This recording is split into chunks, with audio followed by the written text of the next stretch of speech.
So while we were running TLC, the GCMS spec has done its thing and the batch file is finished. So I'm going to go ahead and close that batch file. Ask me if I want to save it, and I'll say yes. Why not? And I've just reset this to low flow at 0.5 mils per minute and a split of 5. So we'll set that back so it's ready for the next people to use. And meanwhile, we'll go open up the post run. I'll use this select project folder up here, which is top right.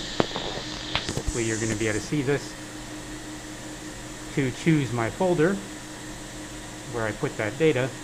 And I put that data in 2020 Fall Lab, Extraction Lab, Friday, September 24th extraction. And if I go to all files here on the far right, you'll see I've got my batch file and then I've got my 4 files. So we're going to double click the mixture to open it up. And that didn't work at all. The vanillin sample looks good.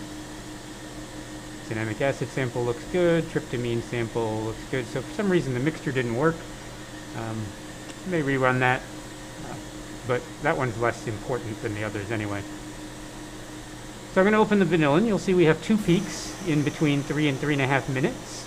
And we suspect, based on TLC, that one of those is vanillin and the other one is probably transenamic acid.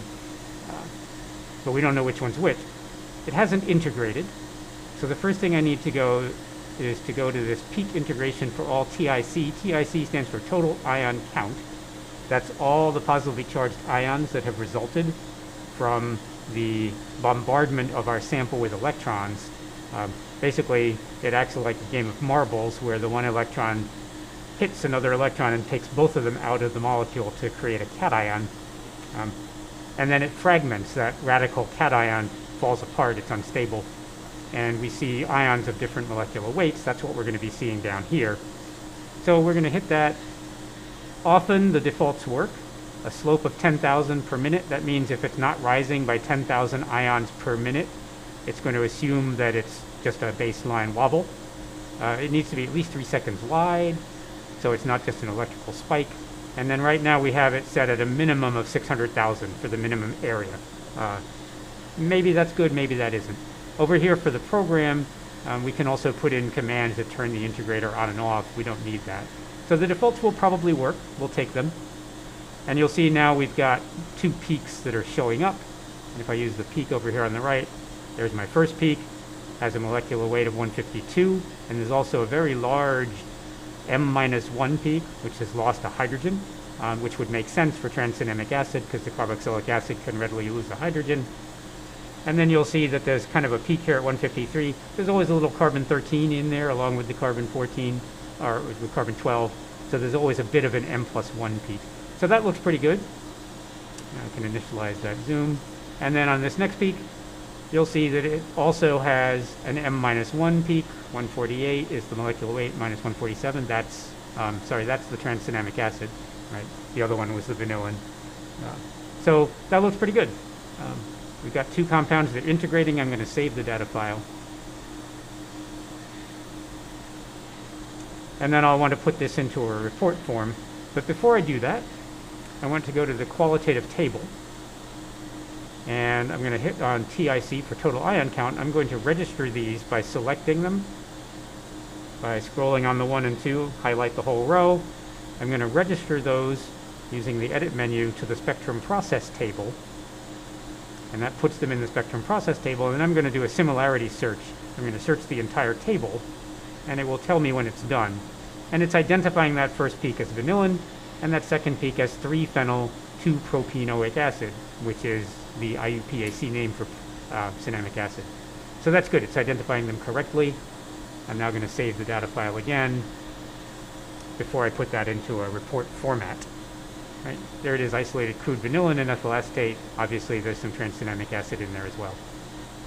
So those are the 2 peaks I wanted. I want to print a report. I'm going to go to the top menu. I'm going to hit report format. And then I'm going to go to open format file.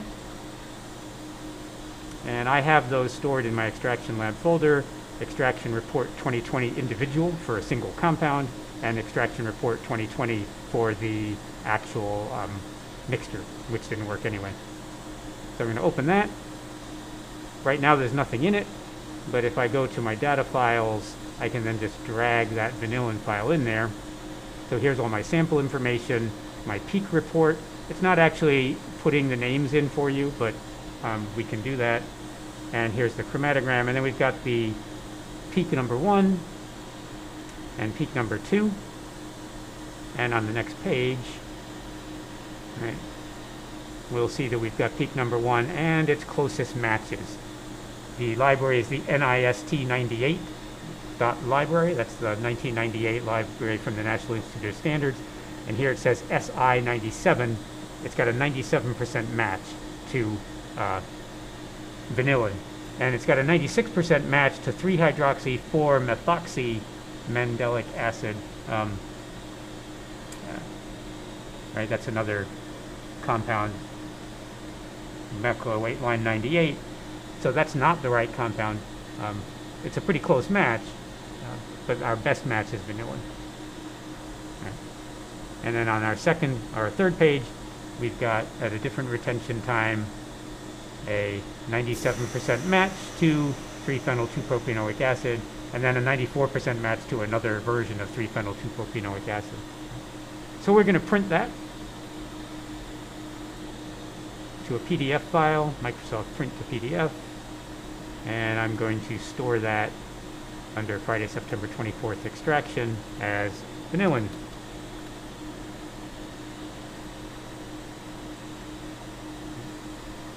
So that's fine. I can leave that format file open while I go to the data analysis and click on, it's going to ask me if I want to save it. Sure, why not? Now I'll click on the cinnamic acid. And again, you'll see there's 2 peaks, right? There's vanillin and there's also cinnamic acid. I'm going to integrate those. The defaults, again, should work, right? There's my first peak. There's my second peak. Second peak is a lot bigger than the first peak. And then I want to do the same thing with the qualitative table. Register those 2 peaks to the spectrum process table, and then do a similarity search on both of them. They're done. Vanillin and 3-phenyl-2-propanoic acid again. I can now save that data file. And if I go back to the report form, I'm going to close the data file. If I go back to the report form, I can now just drag that cinnamic acid in there. Right, I've got the same report. I'm going to print it. And we'll call that one cinnamic acid.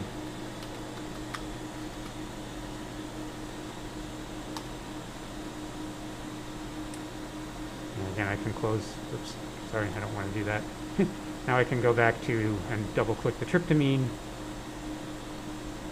It's going to ask me if I want to save the report format. Sure, why not? That's just saving the format. It's pretty much just one peak here. You'll notice it tails off a little bit because tryptamine is a high boiling, high melting compound. So it's not coming out quite as cleanly. I'm going to integrate. There it is. It's not actually integrating perfectly, so I'm going to actually drag that down. Right now it's integrating the whole peak. And I'm going to go to the qualitative table. There's only one thing. Register that to the spectrum process table. Do my similarity search on the whole table. It's done. It thinks it's 1H-indole-3-aphenamine, which is the name for tryptamine. I'm going to save the data file. And then I can go back to my report form and I can drag the tryptamine in there. There it is, 100%. Right, so we're actually already pretty clean. We don't seem to have very much vanillin or tranexamic acid. And I can print that one as well. And call it tryptamine.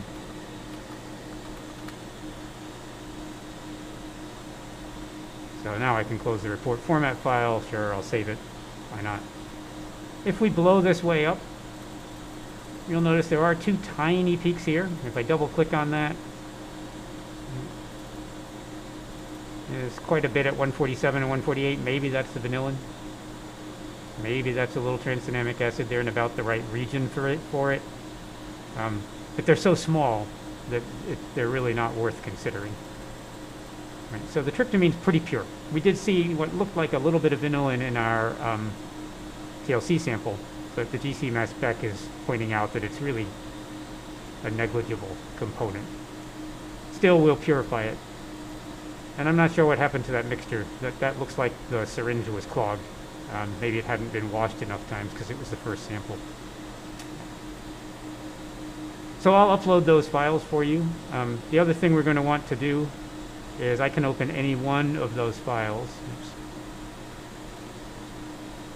Open up the vanillin file. I also want to go to the report format. And oops, that's the wrong place. Top menu. And I want to load up the format file that I have stored that says extraction method. And then I'm going to drag my vanillin sample in there.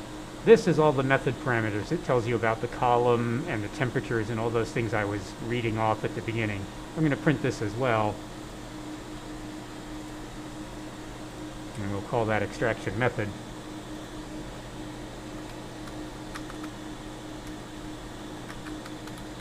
So you'll be able to use this to get the information that you need for your GC conditions. I'll close all that. We'll put this folder back. Oops. Boy. We'll put this folder back to JData GCMS so it's ready for the next person.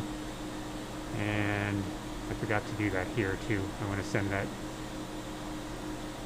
I hit the right button, put that to JData GCMS, and that'll be ready for whenever the next person is who's going to use it. It should be Dr. Pissner's lab tomorrow. So that's it for GCMS processing. I'll upload these 3 videos, and I will upload the 3 printouts and the picture of the TLC